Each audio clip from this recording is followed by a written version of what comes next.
ఎంత దారుణంగా చేశారంటే ఇక్కడే స్పీకర్గా పనిచేసినటువంటి కోడెళ్ల శివప్రసాదరావు అందరూ కూడా ఆయన్ని పల్నాడు పులిగా పిలిచేవారు, అందరికంటే ధైర్యస్తుడిగా పిలిచేవాళ్ళు.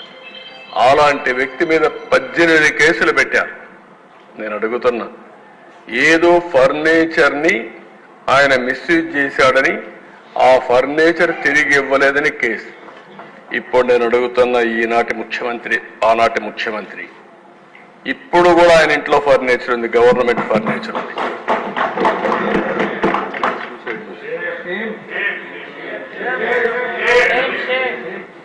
అంటే కనీస సాంప్రదాయం వెంటాడి కేసులు పెట్టి కడాన నేను ఇంకా బ్రతకలేని ఈ